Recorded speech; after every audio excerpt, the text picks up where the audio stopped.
Nicol Ellecosta, a PhD in Education and Social Sciences here at the University of Bolzano. And today I'm here to interview Angela Zottola, a researcher in English language and linguistics at the University of Turin of the Department of Culture, Politics and Society. Well, we're here to talk about your latest work, which is LGBTQ plus and Feminist Activism, a Linguistic Perspective. Well, you may say that the first question I'm asking you is a little banal, is maybe lazy, but I think that is vital, it's very important to know why you decided to write this book, which are perhaps maybe the political reasons, the social reasons, or maybe also the personal reasons you decided to write this book. Yes, thank you for this first question. The answer to this question actually intertwines between these three elements that you mentioned. On the one hand, I've always been an activist my whole life, so observing the way that my interest changed in participating in activism as well got me thinking, especially participating in the latest, for example, the Gay Pride or other sorts of in-person forms of activism, got me thinking about different ways in which activism is done and how it has changed historically, especially in one event in which I felt the need to leave because I didn't like the way in which the discussions were going, and I felt that it was very aggressive. People were shouting and the setting got me a bit nervous, so I decided to leave the march. So it got me thinking also about how the activism moved from in-person to online. So this is the second element. The first element is more personal, and as a linguist, I thought that it would be interesting to investigate a bit more in detail how activism is done. The second element is related to the fact that life has moved online in many areas, in a way because of the pandemic, but I think also before that there is, since the internet became so popular, a lot of the things that we were used to doing in person became more of an online activity. So this was a second reason that got me thinking about doing this research. And the last is because it's in line with my interests around language, gender, and sexuality, and all the work that I had done previously on trans identities and how they are represented online. As a matter of fact, I actually started with the case study that I present in the book, and later decided to look in a bit more of a broader sense, to research about activism in a broader sense. All right, thank you. Well, you've already brought up the topic of online, internet, and in my studies, especially in the master students, in communication and so on, we talked a lot about hashtagvism and, well, what is the term hashtagvism that you bring up in your book? Yes, so that is one of the forms that I have put under this label that I propose, which is LGBTQ plus digital activism, and is one of the forms that has been more popular when thinking about digital activism. That has to do with the use of hashtags to bring forth the discussion of a topic or a specific event. We have many famous examples like Black Lives Matter or Me Too and so on. So the examples are many because it has become a very popular technique or something that is commonly used. One of the points that I make in the book, which obviously recall Zaccarini studies and other people who have looked into this kind of linguistic patterns more before me, obviously, is that this kind of technique, this kind of linguistic technique allows to say a lot in a very small, concise amount of words. which is particularly useful in social media like Twitter, that we now call X, Of course. because people don't have that much space, that many words to express their ideas. So being able to express them in these keywords or these hashtags became very, very useful also to express the ideas and to say more about the things that they were interested in when posting on social media. Yeah, and I would like to dig a little deeper in this topic.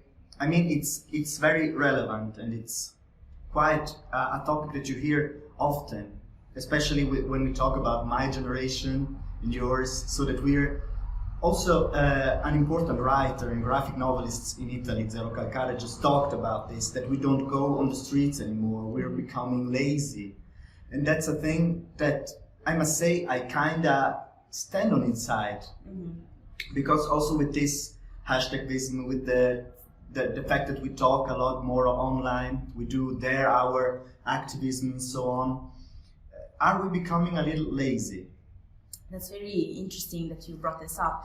The literature on activism, which in linguistics is not very large, but it is in sociology and communication studies, actually have coined this term, Slack activism. So there are many scholars who have argued that this is a kind of lazy way to fulfill one's own ego, to tell a story. Yes, I am also doing something to help the cause. And they, for example, in the literature, we find criticism to people who maybe change their profile pic or put a flag in the background and so on and so forth. That is true on the one hand, I think. On the other hand, I think that online activism has helped in many situations in which in-person protests would be too dangerous for the people who were carrying them out. So in countries where there's a harsh political situation, where people are not allowed to go in the streets, the online space gave them a chance to express their ideas and also have discussions that were a bit possibly difficult to have. So I think it would be ideal if there was a balance between online and in-person activism. So in the countries in which in-person activism is possible, I think the two types of activism should compensate one another. So we should have a balance of the two types of actions. But I wouldn't stigmatize online activism as much, for the reasons that I said before, because it gives space to those who cannot. And it still helps raise awareness. It helps raise awareness. And we have to admit that communication is changing. I mean, nowadays, it's very difficult to actually have an in-person conversation where people are willing to spend the time talking about these kind of topics. So having this Another topic you bring up in your book that I found it's very underestimated, it's not talked about enough, is that the internet can also be empowering. And you mentioned Trevor Scholz in your book, but I mean also Haraway works can be interesting about these topics. But there's also, we could say, not that healthy environments. Mm-hmm. I'm thinking about incels, the red pill culture. This is a personal opinion that I ask you. Mm-hmm. What do you think about such movements? Yes. I mentioned this in a chapter of my analysis that I have titled Hate versus Love, which was a bit, also different way of referring to this. But yeah, I think that the internet obviously gives space to this kind of hate speech, and especially because of the anonymity and the availability of an uncontrolled environment. At the same time, in opposition to this, what I have brought up in my analysis is that when we are, there are a set of strategies, of linguistic and discursive strategies that have been associated to hate speech online, which is what happens in these kind of environments that you've mentioned. On the contrary, when I was looking at online activism within the LGBT community, I saw the opposite of these strategies. So people that were actually putting their faces, putting pictures of themselves, or not using accounts that had fake names.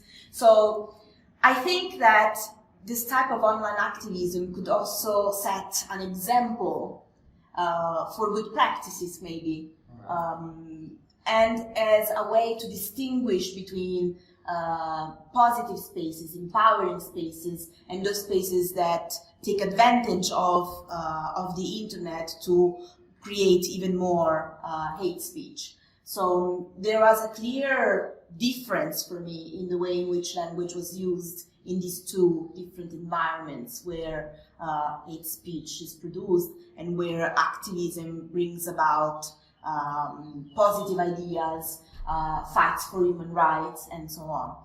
And I want to add a small thing to this. Of course, before my book was published, it went through a review process, and one of the reviewers, which I thank deeply, mentioned that also people who go against this kind of ideas can consider themselves, for example, pro-life associations and so on. They can also consider themselves as activists. Activists in their own right. Yes, of course. So the question from the reviewer was, how do you deal with this kind of discourses, And I did not have, I'm actually engaging with this kind of research right now because I found that an extremely good observation, and I think I didn't have time to discuss this aspect in the book, but it's definitely something that needs to be addressed. So this actually adds on to the future steps of my research. Now for the last question. Well, I would like to take out your crystal ball if you have it. And, well, I'm also studying on gender-based violence, gender studies. And so, what are, in your opinion, the next steps? What comes next in feminist activism, online activism? Thank you for this question. It's a very good question. I think that more and more we will continue to occupy these online spaces. So I think that online activism will continue to be done, political activism will continue to be done online.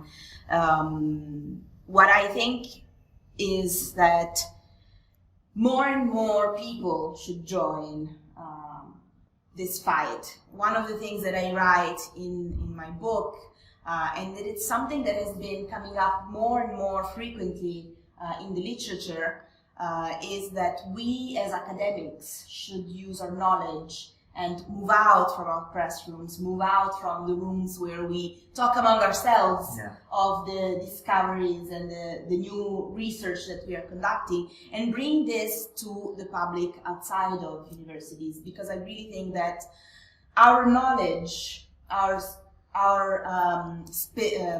completely on your side on this, our specialized knowledge could really inform people outside of the university and could contribute in a way